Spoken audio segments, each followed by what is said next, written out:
โดยพอกับน้องสายไหมเนาะบ่ แต่ เห็น โดน หน้า เนาะ เพิ่นก็ดนนานเด้ โดย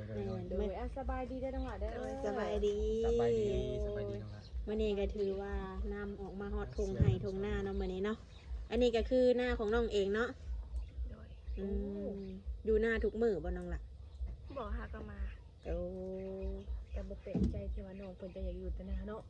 มาฮอดหน้าเพิ่นแล้วก็บ่สิลาจังบ่อยากเมื่อ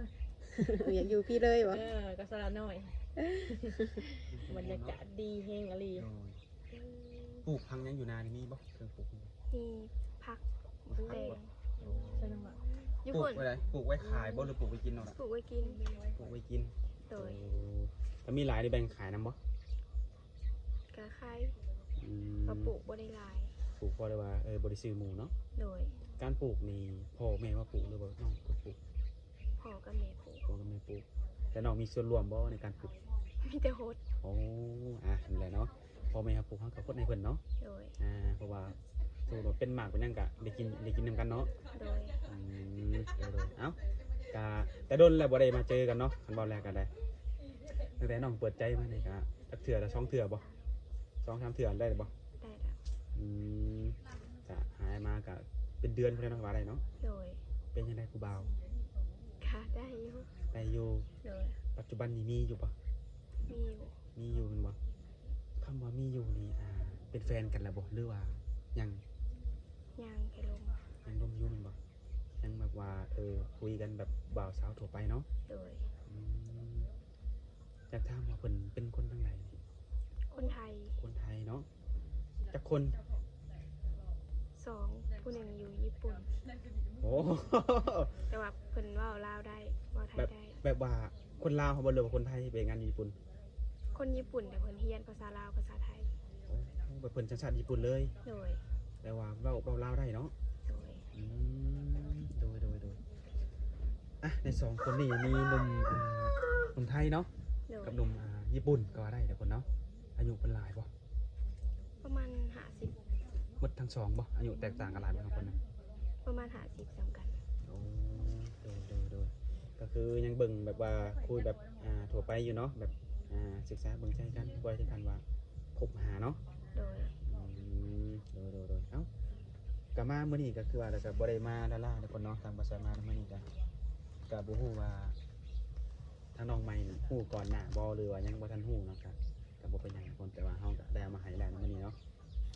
ก็เป็นของขวัญเล็กน้อยเนาะจากน้ำใจของอ้ายเพิ่นทุกคนอ้ายเพิ่นผู้นี้ก็เป็นเฮ็ดงานอยู่ไกลพุ่นแหละเพิ่นก็ได้แต่ว่าเพิ่นก็เป็นคนไทยเนาะเพิ่นให้มาอัปเดตเบิ่งแหน่อยากฮู้ว่าน้องสายใหม่นี่เพิ่นมีแฟนแล้วบ่เนาะหัวใจยังว่างบ่ประมาณนี้นะแต่เพิ่นก็มีน้ำเล็กน้ำใจเนาะเล็กน้อยมาให้ก็คือเป็นช่อดอกไม้ก็ว่าได้ทุกคนเนาะเดี๋ยวขออนุญาตมอบให้เพิ่นก่อนเด้อทุกคนเด้อแต่บ่ได้ขึ้นดอกเพราะว่าเป็นเตียงเนาะมอบ โด ให้ ย กัน ขอบใจเด้อ โดย ขอบใจเด้อ ทุกคนเนาะเคยได้บ่ที่ผ่านมา บอก มาเจอผู้สาวได้ของขวัญครั้งแรกอีกแล้วทุกคนเนี่ย เนาะครั้งแรกยังบ่พอได้สามมันก็มีคือกันแต่บ่สิล่ะ มีเบิ้ลอีก โอ้ยมีคือกัน ป้า อันนี้คือสามเมยก็มี เจอขโมยป้าช่อดอกไม้ อันนี้คือเป็นอันที่ก็เป็นน้ำหอม โดย ลองเบิ่งดูของอันน้องละลองหลงเบิ่งดูน้ำหอม อย่าพูดน้ำหอ หาม ว่าบ่หอมนี่ติชมเสมอได้เนาะ ก็แกงลงไปลงโอเค โอ้ยแก เราบางนาติข่อยว่าไปเนาะ น้ำหอมนี่กับบริวารนะยังคงแกะได้ทุกคน ถ้าได้แกะก็ได้กินเลยพอน้องเป็นคนเลือกเลยว่าเอาสีนี่ว่ากันเอาสีบัว แกะให้น้อง แก หน้าสีบัวม่วงข่อยดอกไป มีบันไดกับเขียวได้น้อง รู้สึกจังไดน้องละ ที่จะลดข่อย ก็ไม่ได้รู้สึกอะไร บ่ตื่นเต้นแน่บ่ จะดีใจมันบอก ม บ่เคยได้เนาะ โดย ครั้งแรกวันนั้น แม่ ผู้บอกผู้ได้ฝากมาให้ผู้เนาะผู้ซื้อมันบอก บอก เอ้า กะลม นั่นกะลม เพิ่นแชทมาแล้วเพิ่นก็โทรถาม โอ้แต่ยังบ่ฮู้ซื้อเพิ่น โดย เฮาก็คือทางเฮานี่ฮู้อยู่เนาะแต่ก็บ่บอกมีแต่ว่าให้น้องไปถามอ้ายเองเด้อถ้าจะฮู้ซื้อเพิ่นเด้อก็ ก็กินก็คือว่าได้น้ำหอมมันก็ต้องหอมนั่นทุกคนเนาะ หอมเนาะแต่นี่นะหอม หอม ให้น้อง เนาะ เพิ่นห น้ อ อง ม หละเอา ดู ไปหอมลองสีดดูว่าหอมได้ลองสีดใส่มือ มักบ่น้องหละกินนี่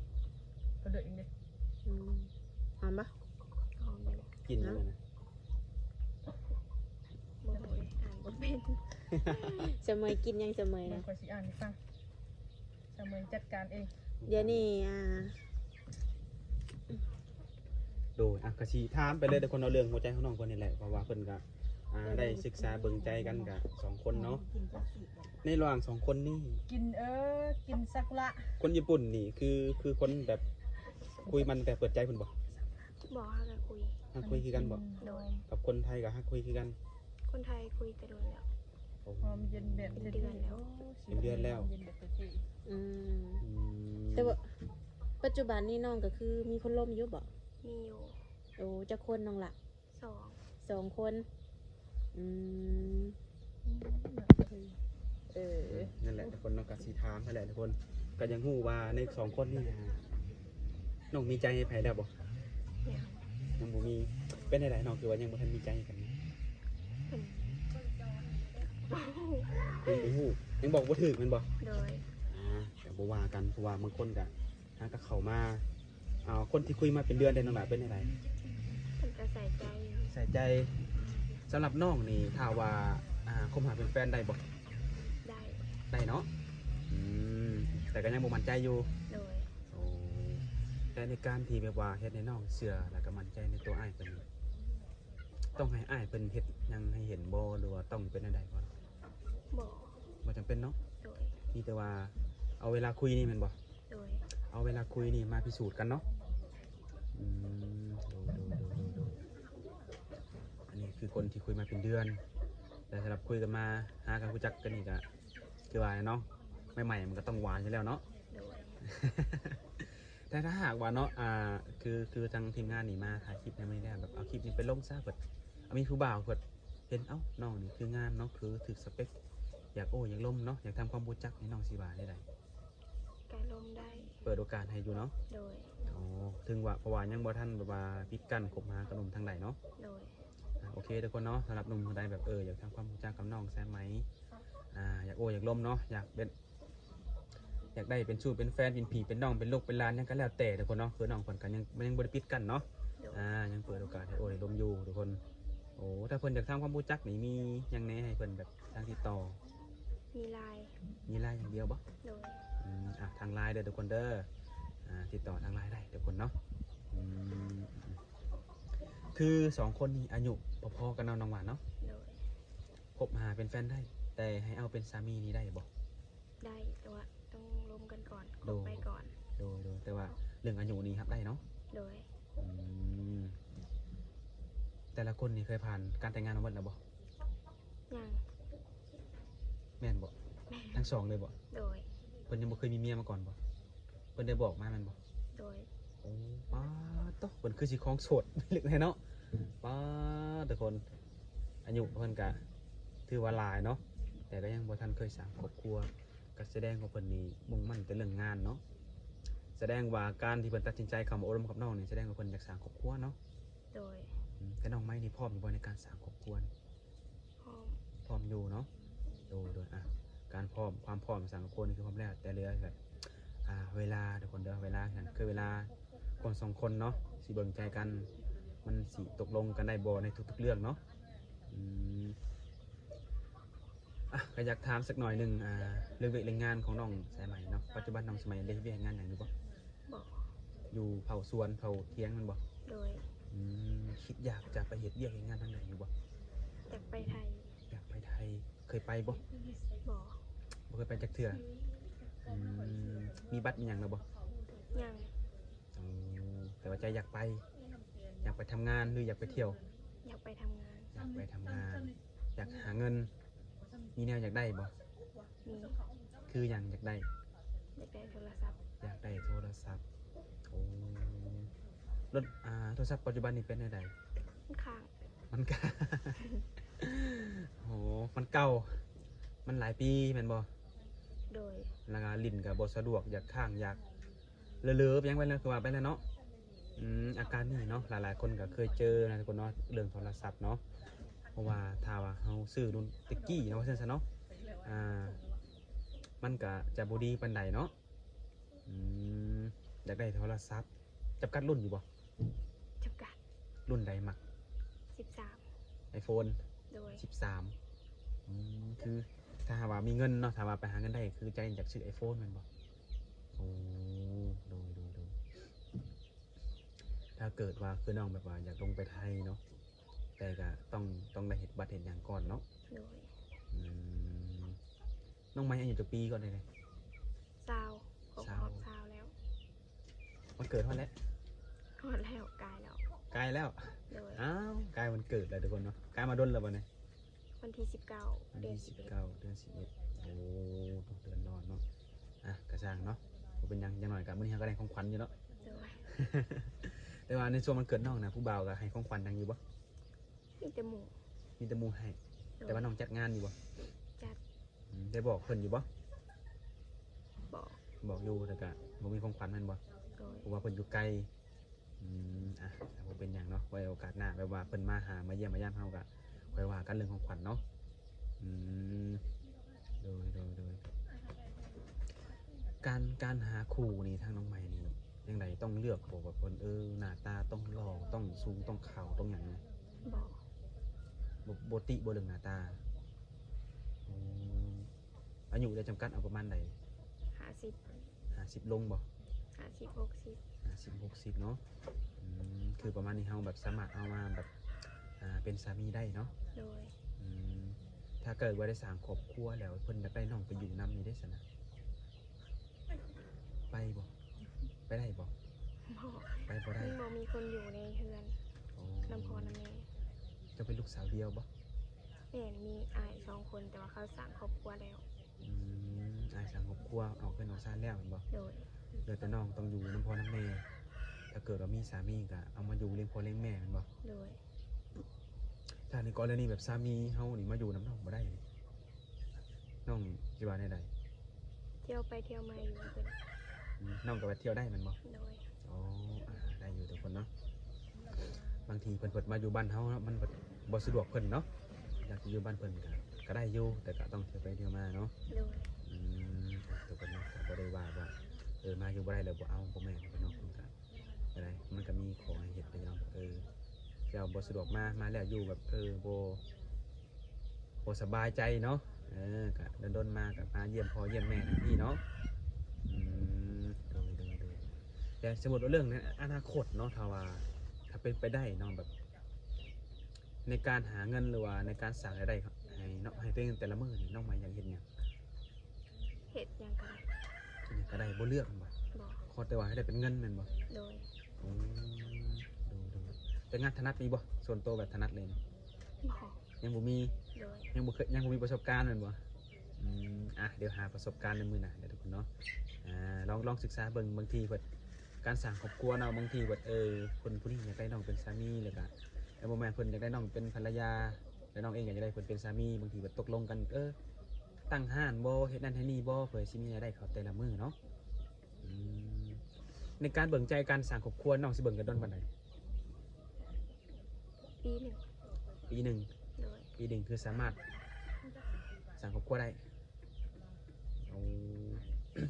ปีหนึ่งนี่จำกัดปีหนึ่งสลับคุยกัน2 คนหนุ่ม2 คนนี่บ่ โดย ถ้ามีคนใหม่เข้ามาก็สิยัดไปอีกแม่นบ่เอาง่ายๆคือถ้าผู้ใดเข้ามาร่วมกันแล้วแต่เนาะให้เวลาเบิ่งใจคือปีหนึ่งเนาะ โดย โดยกำหนดคือปีหนึ่งเพราะว่าก็คือสิมั่นใจแล้วเนาะปีหนึ่งเนาะมันก็ถ้ามาดนมันก็ดนอยู่เนาะ เพื่อสิฮอดปีเด้อทุกคนเด้อโอ้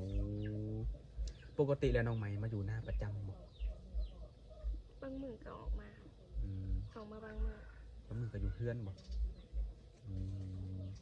งานบุญงานอย่างนี้สิได้ไปอยู่บ่ ไปตลอดเลย ไปตลอดบ่ โดย ไปกับหมู่ไปกับผู้บ่าว ไปกับหมู่ ไปกับหมู่เห็นว่าผู้บ่าวเอารถจักรมาซ้อนท้ายมีว่าผู้บ่าวนำบ้านแบบมาหยอกมาแซวนี่ มีอยู่รุ่นอาย มีอยู่รุ่นอ้าย แบบหมู่ของอายแถวเพื่อนใกล้อะไร โอ้มันไหวอยู่บ่ บอก เราบ่หลอกไม่ได้ถึงมาเป็นหมู่อ้ายส่งมากอะเห็นกันเรื่อยแม่นบ่ โดย หักแพงหย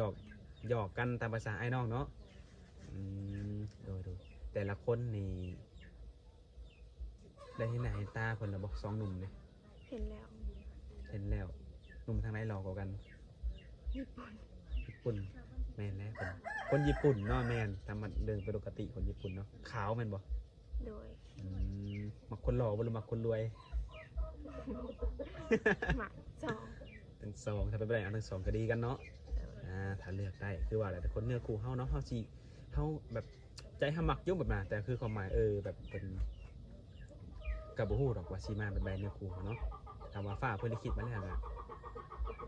สิเฮ็ดให้เฮามักเองดอกเนาะเวลาเห็นเพิ่นเนาะหนุ่มญี่ปุ่นเพิ่นได้บอกว่าเพิ่นสิมาหามาเยี่ยมมายาม บอก เพิ่นสิมายามใด เพิ่นแบบเดือนหนึ่งวันที่สาว สิฮอดนี่บ่ โดย โอ้ ป้าเดือน1วันที่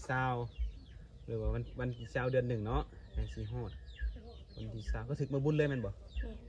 แม่น แสดงเพิ่นก็สิมาเที่ยวบุญเลยนี่เนาะ บ่ฮู้ วันก็ถึกคันมาวันที่1นี่ยังว่าปีใหม่เนาะโอ้เพิ่นมาวันที่20มีวางแผนบ่สิพาเพิ่นไปเที่ยวทางไหน บ่ฮู้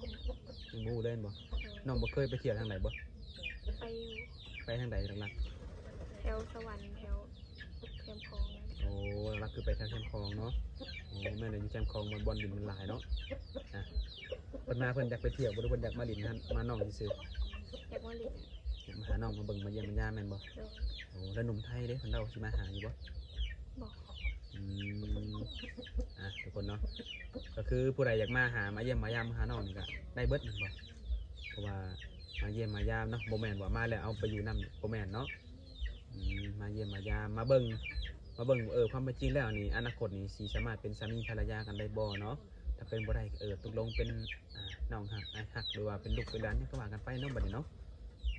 ตื่นเต้นอยู่ว่ามีคนสิมาหานี่ ตื่นเต้น ตื่นเต้นดีใจอยู่บ่ซะ ก็ดีใจ ดีใจอยู่เนาะสิมีหนุ่มเรื่องชื่อว่าต่างประเทศอะไรเนาะสิมาหาเฮาทั้งทีเนาะทุกคนโอ้คือคนนี้เว้าภาษาลาวนี่คล่องเลยแม่นบ่ บอกปัญหากระเฮียนภาษาลาว โอ้ก็เว้าแจ้งแน่แม่นบ่ โดย ทั้งเข้าใจบ่น้อง ใจ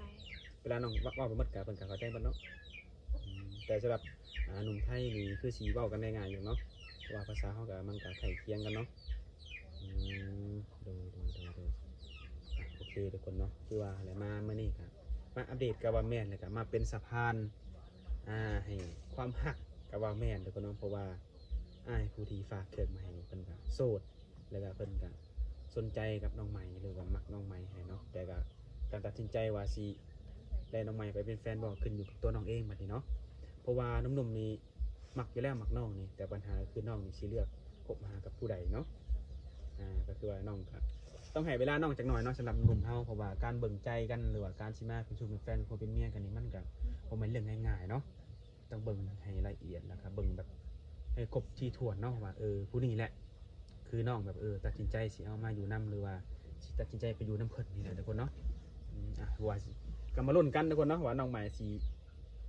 สมหวังกับหนุ่มทางใดเพราะว่าตอนนี้เพิ่นมีคนเบิ่งใจอยู่2คนหนุ่มไทยกับหนุ่มญี่ปุ่นเนาะมาลุ้นนำกันถ้าเกิดว่าสมหวังแล้วนี่ขออนุญาตมาอัปเดตให้ FC ได้ฮู้กันเด้อ โดย ได้บ่ได้เนาะโอเคทุกคนนะก็สิขอจบคลิปไว้เพียงเท่านี้แหละทุกคนเนาะไว้พอกันในมื้อหน้าเพราะว่างานเฮาหรือว่าเฮามาเป็นสะพานให้มันนี่ก็ถือว่าเสร็จสิ้นสมบูรณ์แบบทุกคนเนาะบ่มีหยังแบบขาดของนะทุกคนเนาะมีทั้งซอดอกไม้แล้วก็ครีมแล้วก็น้ำหอมทุกคนเนาะสงสัยคนเดียวกันบ่ฝากมาให้เนาะ เหมือนคนเดียวกัน คนเดียวกัน แม่น น้องก็ฮู้อยู่เนาะ โดย โอ้นี่แหละคนนี้นะคือคนเทคแคร์บ่ได้เว่าแต่ปากการกระทำมานำได้อผู้นี้ เฮ็ดให้เฮ็ดแล้วเนาะ ลองน้องลองพิจารณาเบิ่งเพิ่นนำเด้อแต่สำหรับอ้ายนี่เชียร์คนที่อยู่เฮ็ดที่มีการกระทำว่าง่ายๆกะ อืม เนาะเพราะว่าการกระทำในประเทศในเฮานี่เชื่อถือได้ แม่น อันนี้ขอเชียร์จังหน่อย แม่น แต่การตัดสินใจนี่ขึ้นอยู่กับน้องอยู่แล้ว แม่น โดยโอเคก็แสดงขอจบคลิปไปพอๆกันในมื้อหน้าเนาะสมหวังกับอะไรเดี๋ยวมาอัปเดตให้เบิ่งกันทุกคนเด้อฝากติดตามเพิ่นแน่โดยสบายดี โดยสบายดี